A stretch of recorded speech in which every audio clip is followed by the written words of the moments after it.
12 muertos es el saldo de la trágica jornada. Montevideo vivió ayer su más trágica jornada. Así titulaban diferentes diarios las tapas del sábado 15 de abril de 1972.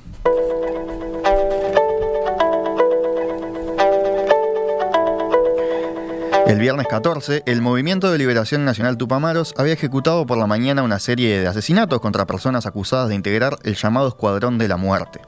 Murieron el subcomisario Óscar de Lega, el agente Carlos Leites, el capitán de corbeta Ernesto Moto y el subsecretario del Interior Armando Acosta y Lara. En otro intento de ataque que fue frustrado, fallecieron 2 guerrilleros. Por la tarde, las fuerzas conjuntas reaccionaron con 2 operativos, ambos en Malvin. Uno de ellos ocurrió en la calle Pérez Gomar, donde fueron muertos 4 tupamaros: Horacio Rovira, Gabriel Schroeder, Alberto Candán Grajales y Armando Blanco Catraz. La segunda casa estaba en la dirección Amazonas 1440. Allí fue asesinado el matrimonio de Luis Martirena e Ivette Jiménez y fueron detenidos los tupamaros Eleuterio Fernández Huidobro y David Cámpora. Recientemente se publicó un libro, Amazonas 1440, 50 años después, editado por Radio 60 Malvin y recientemente vuelto a impulsar por la distribuidora Escaramuza, que busca contar en profundidad los hechos ocurridos en esa casa. Vamos a conversar con su autor, el sociólogo Esteban Perroni. ¿Qué tal, Esteban? Buenos días. Buen día, mucho gusto estar con ustedes. Igualmente, un gusto tenerte por ahí.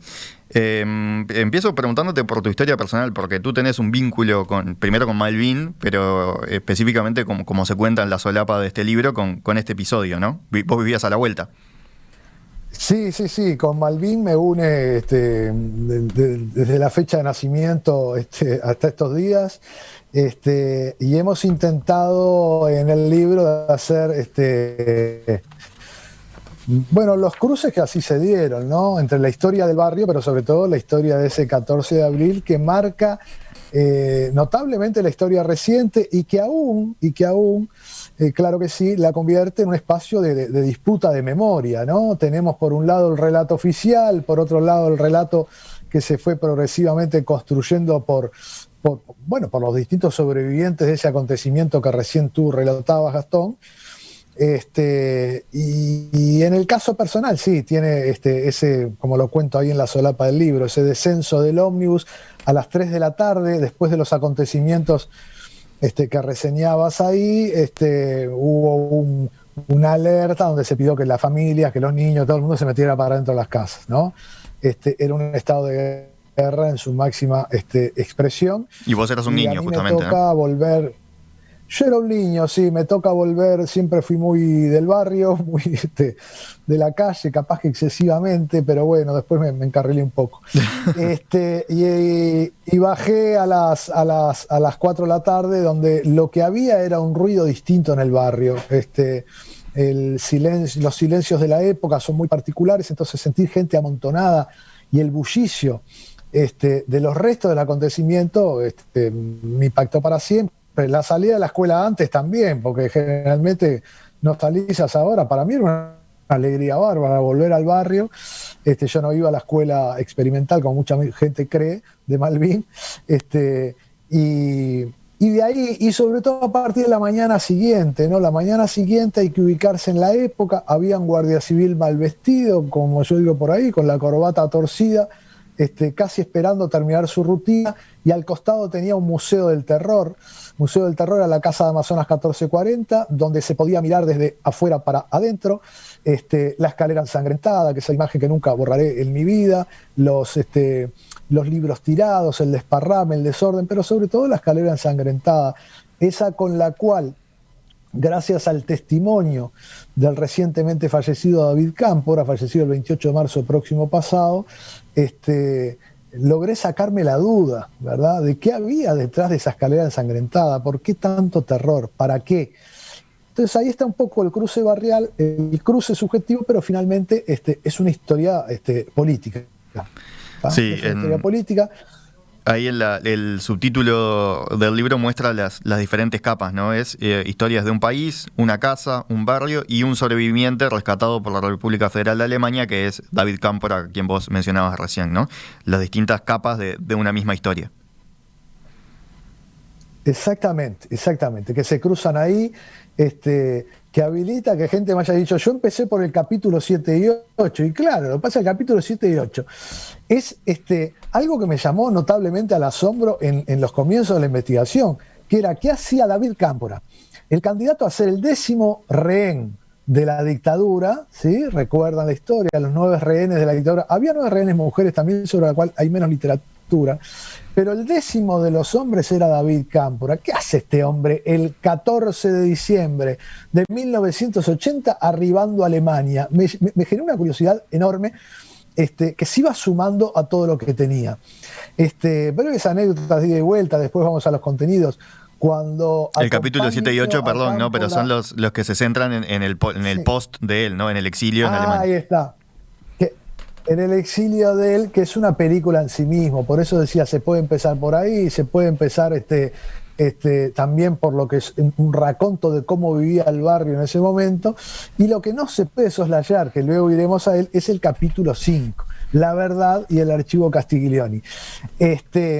Pero decía, eso fue parte de la curiosidad. Recorro la primera vez que recorro desde el jardín a la casa de Cámpora, y en el camino tratando de hablar de algo, para mí era tener al protagonista de Las manos en el fuego al lado mío.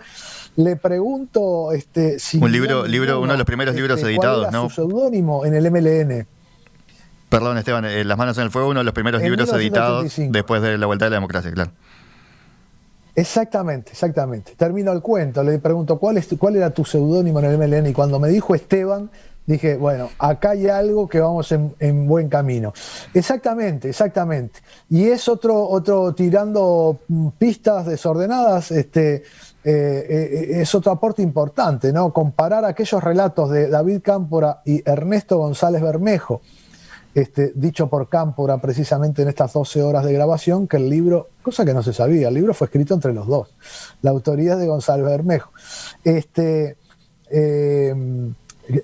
¿Cuáles fueron las subjetividades de ese 1985 y cuáles son las distancias, no digamos contradicciones, pero las distancias claras entre este relato al cual se presta David Cámpora de unas 12 horas, muchísimo tiempo después, ¿no?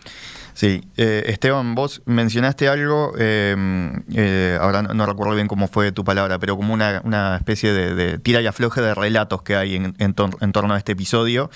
Ya llega... Disputa de la memoria. Disputa de la memoria, ahí está. Y llega ya un mensaje que va en esa línea que me dice, los Martirena no fueron asesinados, murieron en un enfrentamiento armado, que es uno de los relatos que existen en torno a este episodio y sobre el que vos escribís bastante, ¿no? Buscando diferentes archivos, distintas versiones, las versiones de la prensa de la época, sí. Las versiones de los que estaban ahí, buscando situar bien quiénes estaban, dónde estaban, si estaban o no armados, ¿no? Es un trabajo sobre el que haces bastante detalle, pero me gustaría dar un paso atrás y refrescar o ir más a lo macro, ¿no? Si, como decíamos en el subtítulo, tiene como historia de un país, de una casa, de un barrio, de un sobreviviente, ir a lo más macro, que es por qué, cuál es la importancia de este día del 14 de abril de 72 para vos, que hace que sea importante volver 49 años, casi 50 años después, a esta fecha y a estos episodios. Bien, contesto esta, pero la otra estaba bien. La dejamos para después. Claro, bueno, pero creo que la pregunta se responde por tu introducción. En tanto, la historia reciente tiene espacios de memoria en disputa, ya eso lo revaloriza a ese 14 de abril. Lo revaloriza también porque da para un programa nuevo. ¿Qué queda en el escenario político actual de aquel 14 de abril? Quedan muchas cosas, ¿sí? Quedan muchas más que si yo les dijera, por ejemplo, ¿qué queda de la revuelta de Saravia de 1904? Y es relativo, porque hay un discurso ahí construido a lo largo de la historia que deja a Saravia en un lugar que no era en el que estaba, porque Saravia también era un sedicioso según la Constitución de la República. ¿Me explico? Hay cuestiones que son más lejanas. Esta está ahí, es una zona de memoria en disputa. ¿Qué implica políticamente? Para mí implica la debacle, el punto final, la despedida del escenario de la lucha armada del MLN. Esto que suena de repente como provocador, ya es reconocido absolutamente por los que estuvieron en primera línea, por los que reconstruyeron el MPP. Es interesante lograr distinguir a esta altura de los tiempos el MPP del MLN y por los ex MLN. Es el día de la debacle, porque se tomaron muy malas decisiones previas, porque no hubo una lectura ni del poder de acumulación que tenía o no tenía el MLN, la autoestima, la subestimación claramente de esa ala paramilitar, el Escuadrón de la Muerte, a la cual se le encomendó política y militarmente liquidar al MLN. El ejército en eso no tuvo absolutamente nada que ver. Recuérdese que el estado de guerra se vota al otro día, ¿sí? Y en ese estado de guerra, recién ahí pasa a intervenir directamente. Ya venían trabajando las fuerzas conjuntas, pero la represión concretamente correspondió al Escuadrón de la Muerte. Escuadrón de la Muerte liderado con el nombre propio por Víctor Castiglioni. Era importantísimo el peso de Castiglioni dentro del Escuadrón de la Muerte. No eran 10, era Víctor Castiglioni como director del mismo. Entonces uno tira algunos datitos así, tira algunos nombres, recuerda un cuadro hace poco en el cual, previo al fallecimiento de Larrañaga, retiramos el cuadro de Castiglioni y dejamos el cuadro de Castiglioni. El 18 de mayo de 1972, días posteriores, cuando ya la retirada del MLN era evidente, hay un acto de atentado contra la casa del jefe general del ejército, Gravina, ¿verdad? Donde el MLN quería demostrar que aún seguía con vida fuera de las cárceles. Ese acontecimiento sigue siendo absolutamente actual. Esa foto de los 4 soldados muertos en un estado de guerra, ¿no? Es todo un capítulo, es todo otro libro. Estoy trabajando en ese otro libro, por eso me vino a la cabeza ahora, pero lo dejo para otro momento. Es que si seguimos centrándonos en episodios y eso podemos estar horas, ¿no? Hay muchísimo para desgranar. Y que está en esta disputa de memoria que vos planteás. Pero bueno, podemos decir así, simplificando, que el 14 de abril del 72 fue un punto de inflexión, ¿no? Al otro día se vota el estado de guerra. Y bueno, y los propios tupamaros llegaron a reconocer que fue un error lo que hicieron, ¿no? No sé si se arrepentían desde lo humano, pero desde lo estratégico sí. Bueno, desde lo estratégico no tengas dudas, desde lo humano habría que charlarlo con ellos. Pero bien, sí. Sí, yo decía antes en el anuncio, antes charlando acá con Romina, que este libro busca como una especie de versión definitiva de estos hechos, ¿no? Porque es como un afán completista, digamos, ¿no? Esto fue lo que dijo la prensa el otro día, esto fue lo que dijo Huidobro en su versión más mitológica, esto dijo la película, la de La Noche de 12 años, esto dijo Huidobro en otra charla que fue más, pareciera que se saca un poco más la careta o más el mito, ¿no? Y lo dice más. Absolutamente sorprendido por el sobrino de Luis Martirena, que se llamaba igual, que lo interpela casi encima de un ómnibus, y acuerda una entrevista con él en la casa del local del MLN en el 1 de diciembre de 1995. Y no tenía speech armado, y tenía a la misma persona, al sobrino, preguntando qué pasó con mi tío, y se fue de boca. Bueno, está, pero fue un documento interesantísimo que está ahí en el libro. Gastón y audiencia, solo me alargo un poquito para terminar lo que es el contexto y después recibo todo tipo de preguntas. Lo primero, con relación a lo que decía el oyente, nosotros hemos hecho hincapié en que la casa debería llamarse la casa del acribillamiento, no como el Malvin se recuerda a la casa del tiroteo. Aún hoy la gente pasa, se hace un silencio, una reflexión, y está instalado en el barrio Malvin el mito de la casa del tiroteo. No fue una casa del tiroteo, fue una casa del acribillamiento, porque hubo fuego solo desde un lado. Esa primera puntualización con la pregunta anterior. Con respecto a la segunda pregunta, un día un periodista me dijo, pero este es un libro documentalista. Vos sabés que me encantó, es un libro documentalista. Pretende desde los documentos, si no fijar, es muy difícil, una verdad definitiva, por lo menos despejar mentiras definitivas, ¿no? Entonces, en ese sentido, Vean estos documentos. La causa de Rolando Bomero, un testimonio genial de Fernando Butazzoni, que convivía en el diario La República con Fernández Huidobro. Las 12 horas de Cámpora, insolayable, para poder reconstruir esta historia. Carlos Caillabet. Carlos Caillabet es un integrante del MLN que fue ferozmente reprimido por Gavazo en 1974 en la casa de Punta Gorda, que hoy es un testigo clave de la causa de Selmar Michelini, porque desde Punta Gorda se pergeniaban lo que eran las coordinaciones con el Plan Cóndor, solo para presentar a Caillabet, y una relectura de Las manos en el fuego, pudimos de algún modo establecer, a partir de esos documentos, desmentir no solo algunos relatos de la historia del ejército y las fuerzas conjuntas, sino también de las propias del MLN. Y empiezo por las de la historia oficial. Queda absolutamente confirmado, y sería bueno que lo reconozca públicamente el expresidente Julio María Sanguinetti, que sobre esto escribió mucho, y está bueno que la historia finalmente llegue a un punto de sensatez y reconozca la existencia del Escuadrón de la Muerte. Para eso el libro Amazonas 1440 aporta mucho. No hubo armas, no hubo tiroteo, no hubo armas del lado de adentro, ¿verdad? No hubo un escapado por las azoteas, como suponía, y golpeaba Nino Gavazo a Carlos Caillabet por una foto registrada a principios del año 72, cuando Caillabet pasó puntualmente por la casa, lo cuenta todo en el libro. Hubo robo de dinero y pertenencias. Miren todo lo que logramos confirmar. Y del otro lado, para hacer recorrer las distintas pinceladas, miren lo que pudimos confirmar.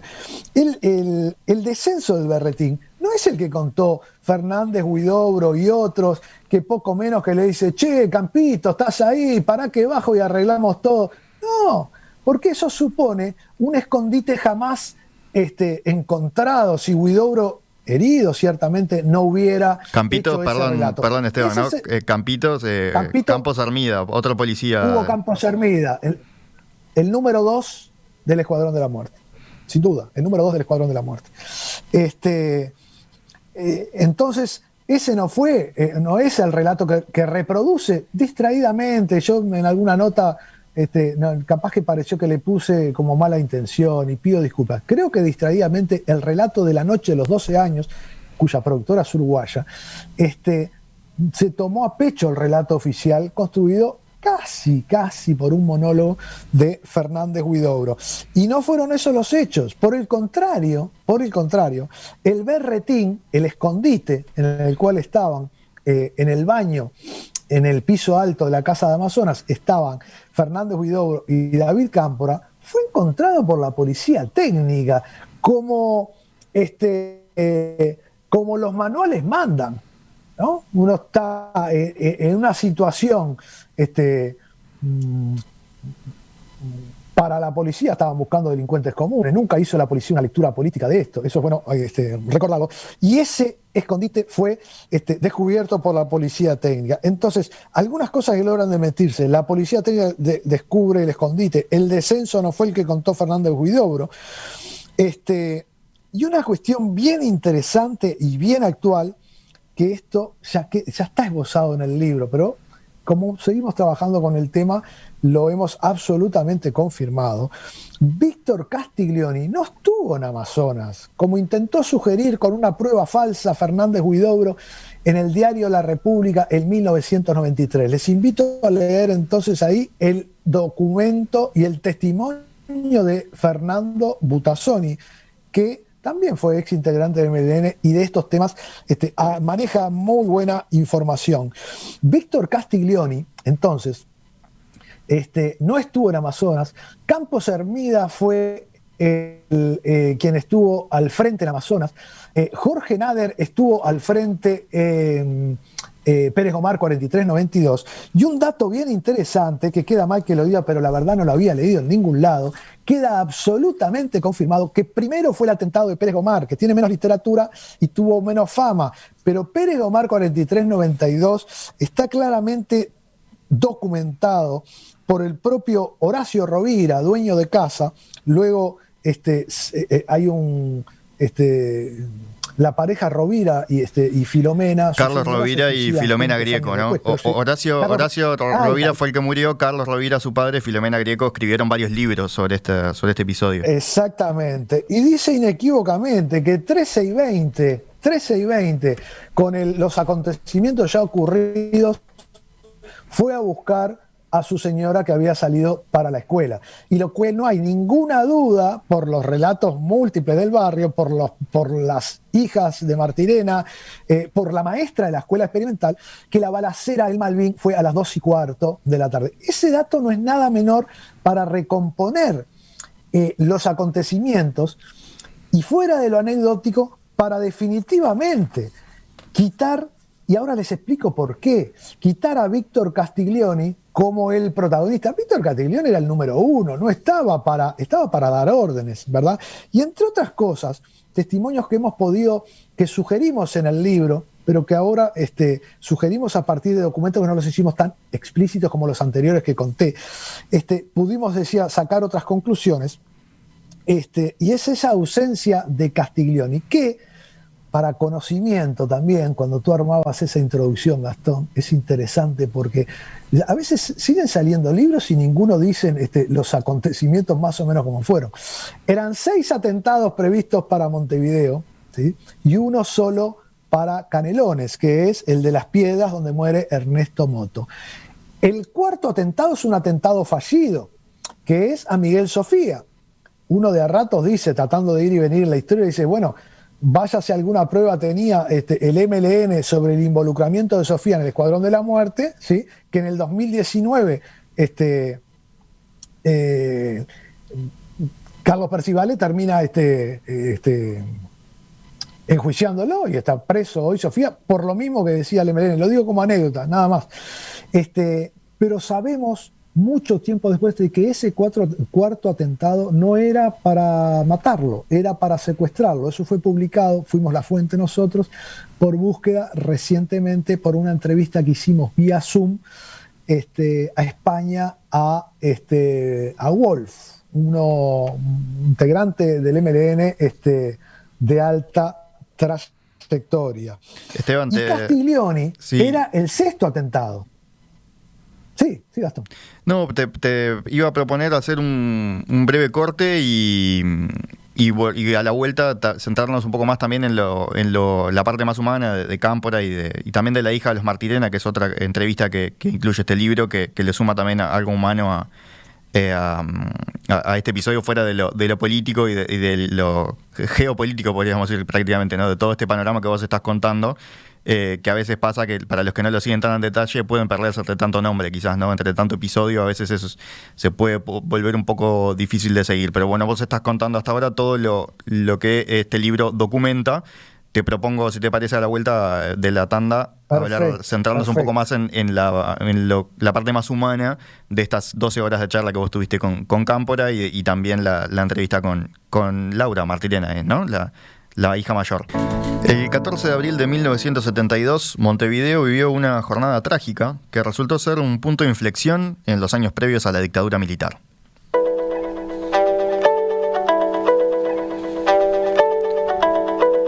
El libro Amazonas 1440, 50 años después, historias de un país, una casa, un barrio y un sobreviviente rescatado por la República Federal de Alemania, busca una suerte de versión definitiva de uno de los episodios que se dieron ese día, los hechos de sangre ocurridos en la vivienda en esa dirección en el barrio Malvin.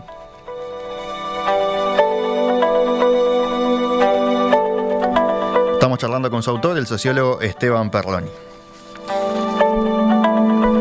Y como te decía ahí antes de cerrar el bloque anterior, Esteban, me interesaba en esta segunda parte de la entrevista ir a más la parte del protagonista, el que es el gran protagonista del libro, por eso está en el subtítulo, ¿no? Ese sobreviviente rescatado por la República de Alemania, que es David Cámpora, ¿no? Un hombre que murió recientemente, en marzo, como decías tú, se suicidó, ¿no?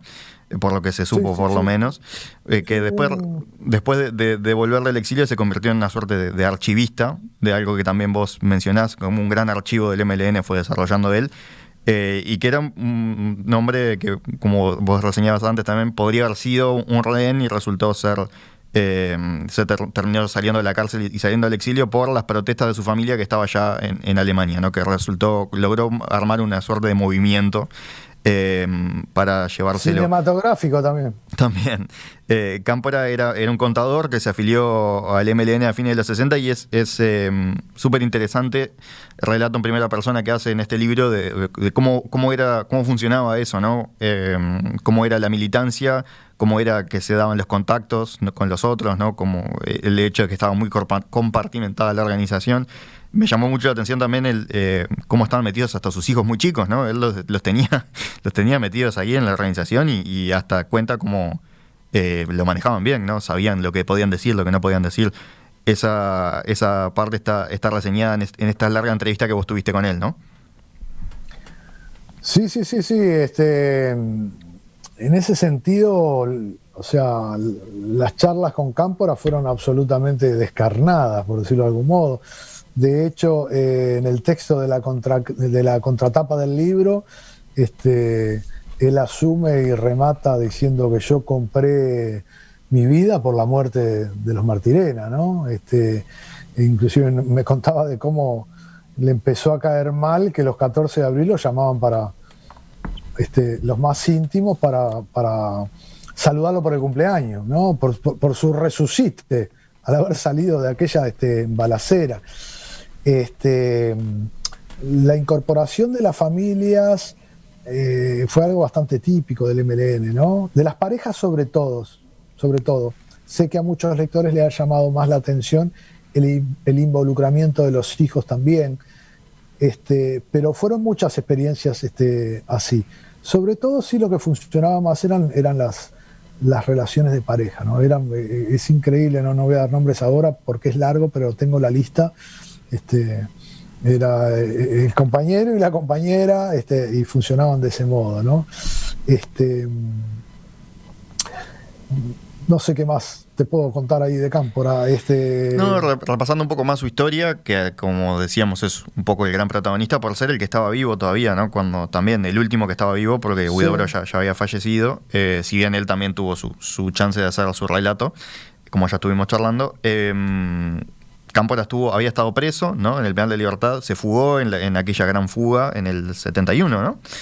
Estuvo en el abuso en el 7 de septiembre, la noche del 6 de septiembre para el 7 de 1971. Después estuvo en el penal de Libertad, y bueno, lograron en esa movilización en Alemania lo que muy pocos logran, que fue involucrar al ministro de Relaciones Exteriores. Fue cambiado el embajador en Uruguay, porque hubo un Uruguay, no recuerdo el nombre ahora, para 1975 no quiso aceptar, digamos, lo que parecía ser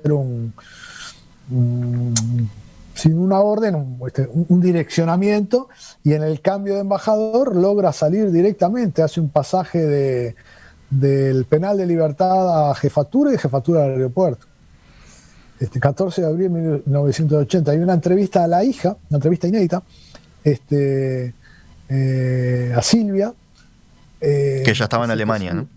Estaba en Alemania, sí, cuando le hacen esa entrevista. Y bueno, realmente, capaz que no es delicado, pero la mejor manera de sacarse la duda es leyendo el libro. Claro, hay de todo, es muy largo. Es como vos decías, sí, el anecdotario es muy largo, ¿no? Otro dato bien interesante, el trabajo de la compartimentación. Yo creo que en ese sentido el libro aporta muchísimo, y quizás eso también abre perspectivas en la actualidad de seguir desarrollando, como te comentaba, otros productos. Estamos con eso, estamos con un par de libros más precisamente en perspectiva, en el cual lo que vamos viendo es eso, es que estaba tan compartimentada la información que a veces los propios protagonistas, nos pasa, pero les puedo asegurar, lo comparto con la audiencia, nos pasa todos los meses, por no decir todos los días, toda la semana, de tener un contacto en el cual te dice, che, pero ¿vos sabés cómo era esto? ¿No? ¿Me explico? O sea, se da el contrasentido que cuando vos te pones a investigar y a documentar, estás rompiendo la compartimentación. Entonces, los protagonistas de la época compartimentados, hay cosas que no las sabían. Esto, por ejemplo, que yo les comentaba de que el cuarto atentado del 14 de abril era un secuestro y no un asesinato, es una novedad, pero absoluta para los propios protagonistas, ¿verdad?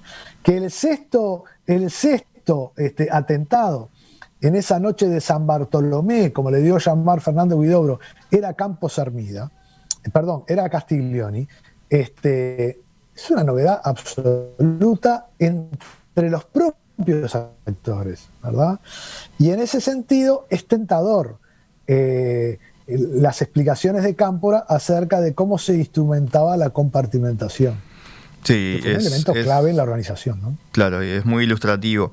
Y la otra, como mencionaba también antes del corte, la otra entrevista que me pareció, que me llamó mucho la atención de este libro era la entrevista con Laura Martirena, que tenía 15 años ese día, el 14 de abril de 72.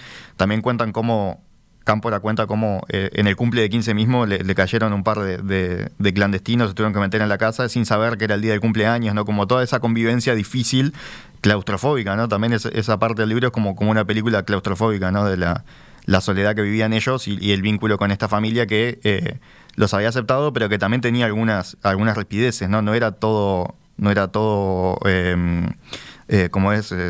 tan sencilla esa convivencia, ¿no? Dentro de esa casa donde la clandestinidad. Pero la entrevista con ella es llamativa por cómo ella cuenta, por ejemplo, que quedó prácticamente con la indigencia, ¿no? Después de estos hechos. Sí, es una entrevista muy dura,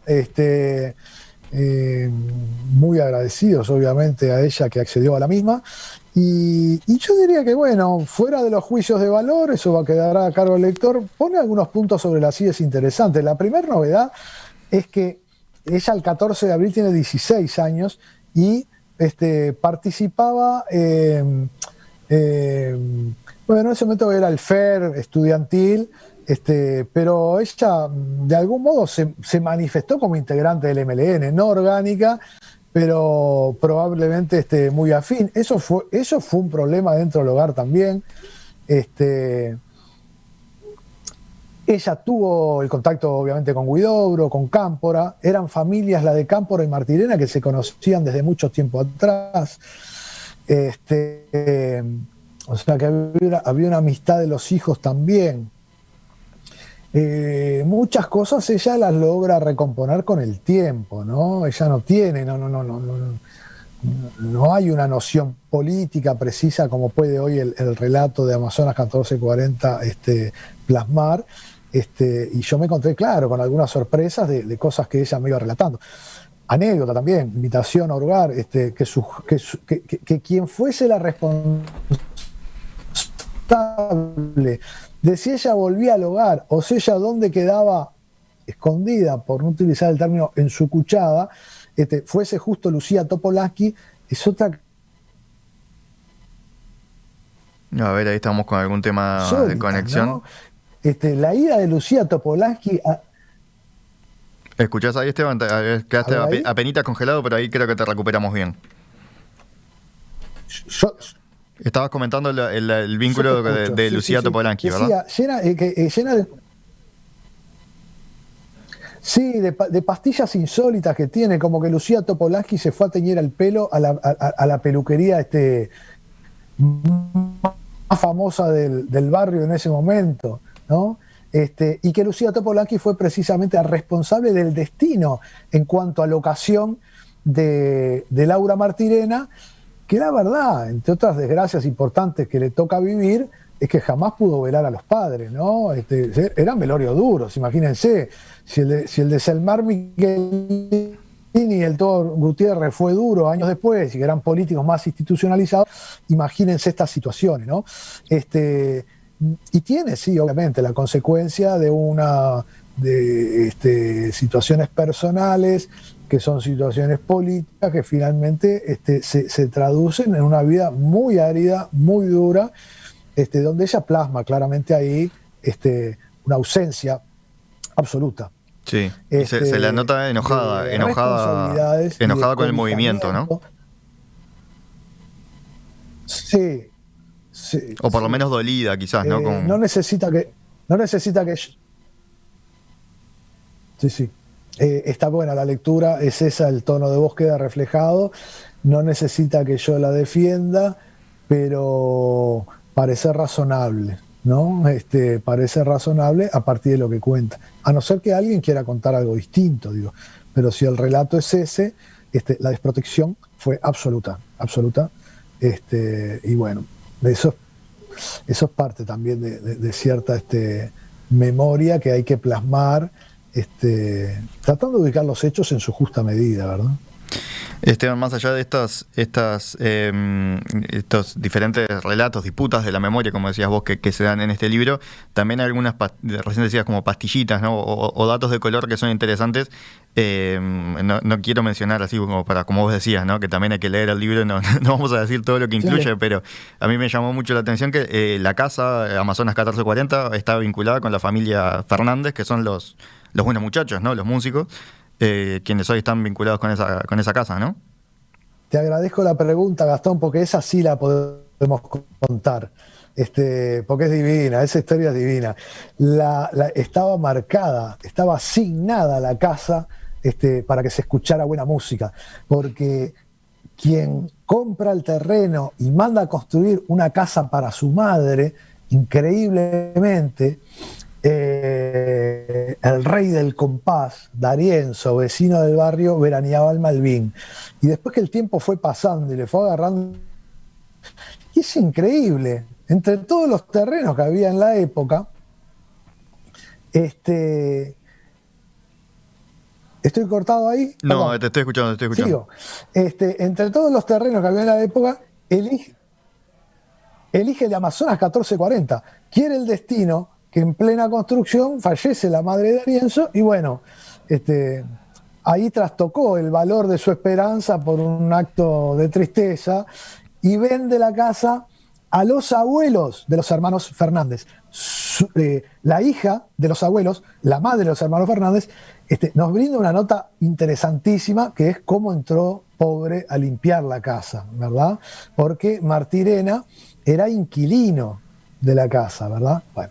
Salgamos del 14 de abril y quiere el destino que finalmente los hermanos Fernández, que han colaborado, toda la familia se ha portado divino con este proyecto, son los buenos muchachos. Como yo digo, o sea, llevan el nombre pues, lo tienen ganado, son los buenos muchachos. Sí, eso es una anécdota increíble. Orlando Fernández en realidad creo que hoy está en Los Buitres, ¿no? Sí, si no me equivoco. Yo en el barrio los saludo y le digo los buenos muchachos para armar la familia, pero Orlando está en Los Buitres, sí, gente divina. Y para ir cerrando, ¿no? Pero otro punto más sobre el libro objeto, digamos, es que es una muy linda edición, con muy linda calidad de papel, mucho trabajo fotográfico, con buena calidad. Y edita, como decíamos hoy, Radio 60 Malvin, que también me llamó la atención, ¿no? Que este proyecto, que no debe ser una edición barata, salga por esta edición. Fuera de micrófonos me habías estado comentando cómo es este proyecto que busca así generar contenido sobre el barrio, no sobre Malvin.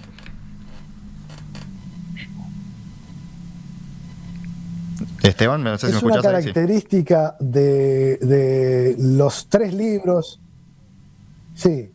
Es una característica de los tres libros, trabajar mucho las fotos, ¿sí?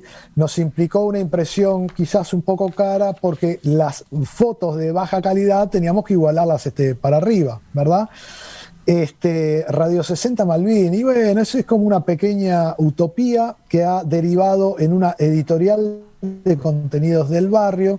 Arrancó siendo un portal de noticias de Malvin, pasamos por los relatos de básquetbol de Malvin, te comentaba también, tuvimos la suerte de ganar 2 ligas, lo cual al proyecto Radio 60, 2 ligas de básquetbol, mientras relatábamos, lo cual al proyecto Radio 60 Malvin le dio un empuje bárbaro.